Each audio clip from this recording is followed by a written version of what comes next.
To Sherlock Holmes she is always the woman.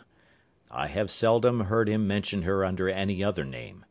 In his eyes she eclipses and predominates the whole of her sex. It was not that he felt any emotion akin to love for Irene Adler.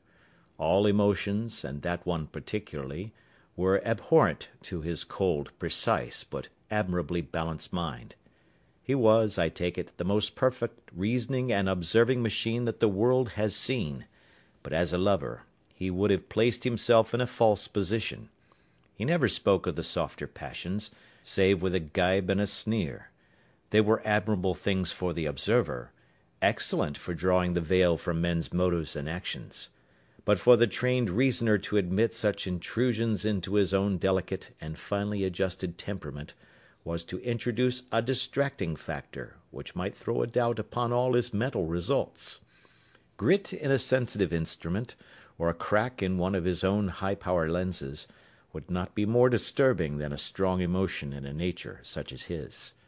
And yet there was but one woman to him, and that woman was the late Irene Adler, of dubious and questionable memory. I had seen little of Holmes lately. My marriage had drifted us away from each other. My own complete happiness, and the home-centred interests which rise up around the man who first finds himself master of his own establishment, was sufficient to absorb all my attention, while Holmes, who loathed every form of society with his whole Bohemian soul, remained in our lodgings in Baker Street, buried among his old books, and alternating from week to week between cocaine and ambition, the drowsiness of the drug, and the fierce energy of his own keen nature. He was still, as ever, deeply attracted by the study of crime, and occupied his immense faculties and extraordinary powers of observation in following out those clues, and clearing up those mysteries which had been abandoned as hopeless by the official police.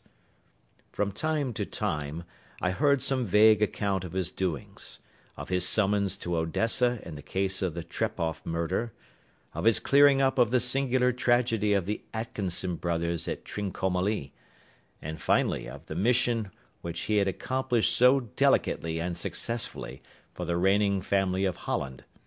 Beyond these signs of his activity, however, which I merely shared with all the readers of the daily press, I knew little of my former friend and companion.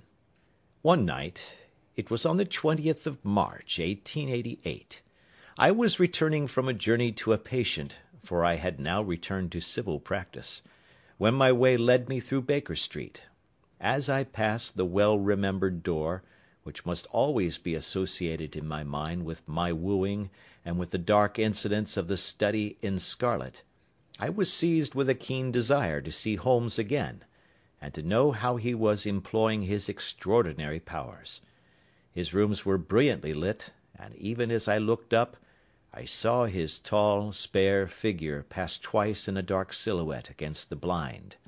He was pacing the room swiftly, eagerly, with his head sunk upon his chest and his hands clasped behind him. To me, who knew his every mood and habit, his attitude and manner told their own story. He was at work again. He had risen out of his drug-created dreams and was hot upon the scent of some new problem. I rang the bell, and was shown up to the chamber which had formerly been in part my own. His manner was not effusive, it seldom was, but he was glad, I think, to see me. With hardly a word spoken, but with a kindly eye, he waved me to an armchair, threw across his case of cigars, and indicated a spirit case and a gasogene in the corner. Then he stood before the fire and looked me over in his singular introspective fashion. "Wedlock suits you," he remarked. "I think, Watson, that you have put on 7½ pounds since I saw you." "7," I answered. "Indeed, I should have thought a little more. Just a trifle more, I fancy, Watson. And in practice again, I observe. You did not tell me that you intended to go into harness." "Then how do you know?" "I see it, I deduce it. How do I know that you have been getting yourself very wet lately, and that you have a most clumsy and careless servant girl."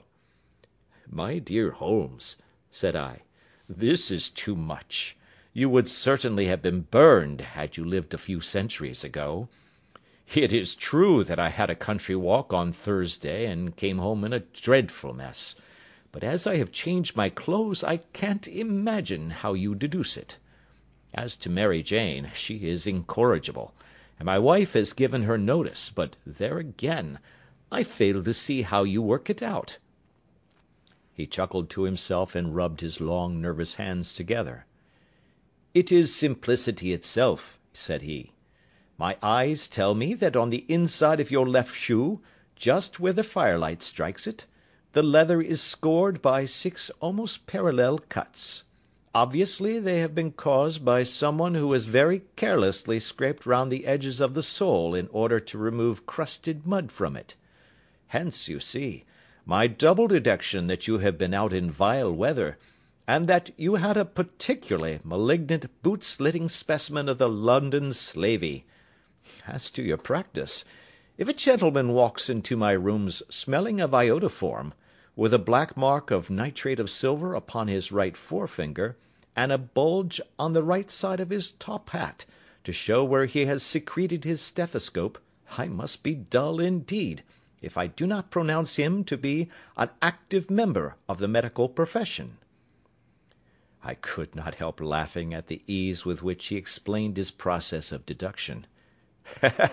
"When I hear you give your reasons," I remarked, "the thing always appears to me to be so ridiculously simple that I could easily do it myself, though at each successive instance of your reasoning I am baffled until you explain your process. And yet I believe that my eyes are as good as yours." "Quite so," he answered, lighting a cigarette, and throwing himself down into an armchair. "You see, but you do not observe. The distinction is clear. For example, you have frequently seen the steps which lead up from the hall to this room." "Frequently." "How often?" "Well, some hundreds of times." "Then how many are there?" "How many? I don't know." "Quite so. You have not observed, and yet you have seen. That is just my point.